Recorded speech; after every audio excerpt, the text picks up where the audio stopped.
Israelis mourned their departure from Gaza in 2005, and some thought the mourning would be over after the withdrawal. But this is Gaza today.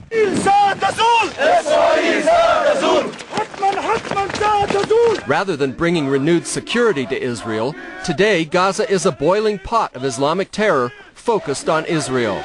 CBN News followed closely one of the leading terror groups called Islamic Jihad and learned Islamic radicals now have greater, more powerful tools of terror than ever before. These Gaza-made rockets are being fired at Israeli targets just over the border. Added to the arsenal, Zilzal cordless roadside bombs activated by cell phones.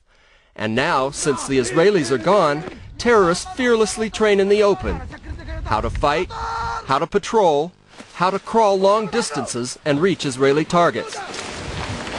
These militants endure pain to build their stamina for what lies ahead.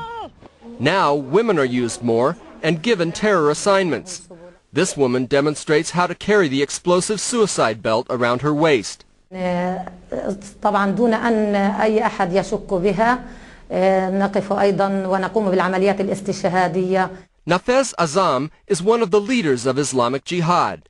Israel recently added him to its list of targeted terrorists, and with good reason. Azam says his total focus is not politics, but Israel's destruction, and he says he will never disarm. هذا أمر مستحيل. حركة الجهاد الإسلامي بأي شكل من الأشكال لن تتخلى عن سلاحها. سلاح الجهاد الإسلامي هو سلاح مشروع ومقدس للدفاع عن هذا الشعب، وبالتالي لا يمكن على الإطلاق أن يكون هذا السلاح في أي وقت من الأوقات عرضة للمساومة. Here and everywhere in Israel, authorities are standing guard against terrorist attacks.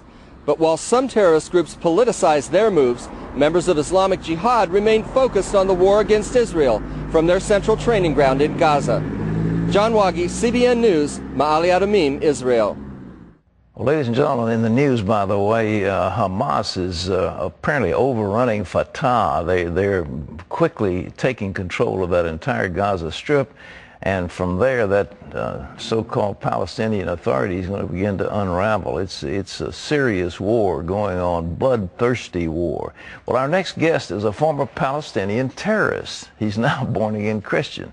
He's written a fascinating new book that is entitled, quote, Why We Want to Kill You.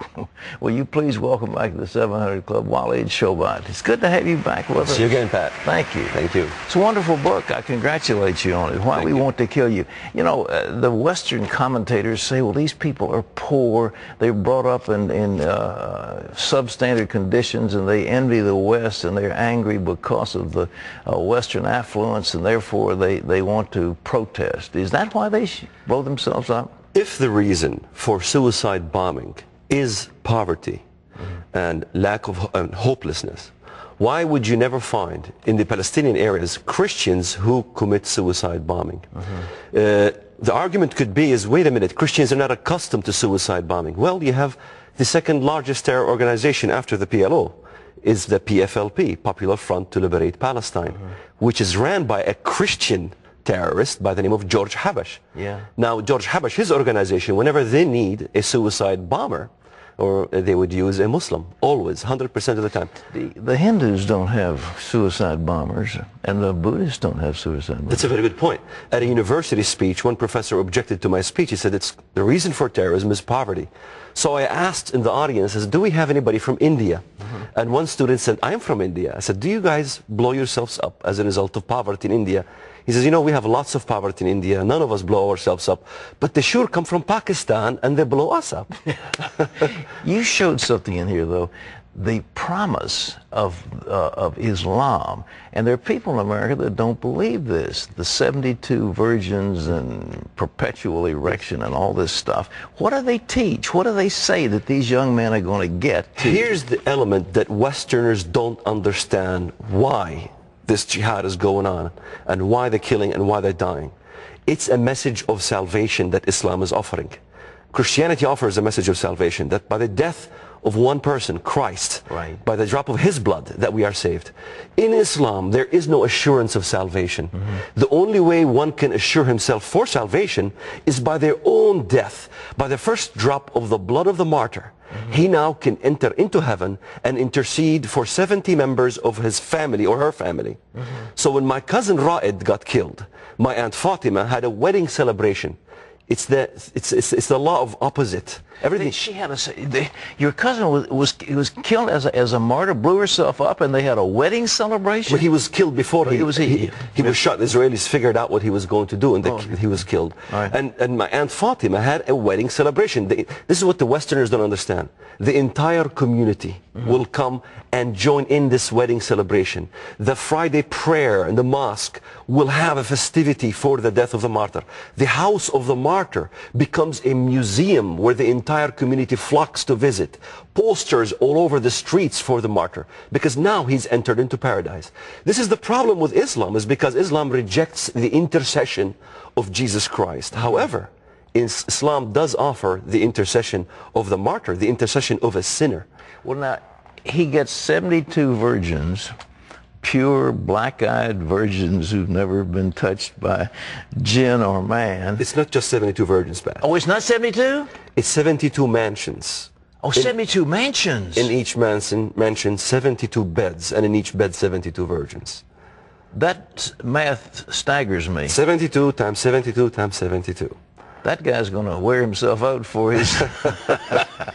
It really doesn't make any sense. But the main issue is not that. The main issue is the salvation issue. All right. They want to be saved. And in order to be saved, you die. And because the Quran itself, it says, do not think that the ones who die in the cause of Allah are dead, but are alive with Allah, receiving His blessings. You know, the people in America, you point out in this book about how we have been duped by the so-called moderate Muslims. This is fundamental teaching of the Koran and of the Islamic world, isn't it? You're not talking about some aberrant group. Absolutely. I mean, Ja'far al-Tayyar, at the time of Muhammad, okay, relative of the Prophet Muhammad, died in his suicide act as he attacked the enemy. And he had wings, they call him the Flying Ja'far. So suicide missions was in the time of Muhammad, the Prophet of Islam. The Americans are being duped with this moderate Islam. There are liberal Muslims who don't care about fundamental view of Islam. But however, by far, the fundamentalist view of Islam, Islamic as a religion, has always been taught to us as jihad. Because when you read in the Bible about Antichrist, let's say, he honors a god of war. He honors a god of fortresses. That's right. In Islam, Allah, is a god of war. He doesn't honor the desire of women. In Islam, they don't honor the desire of women either. So it's a very antichrist system.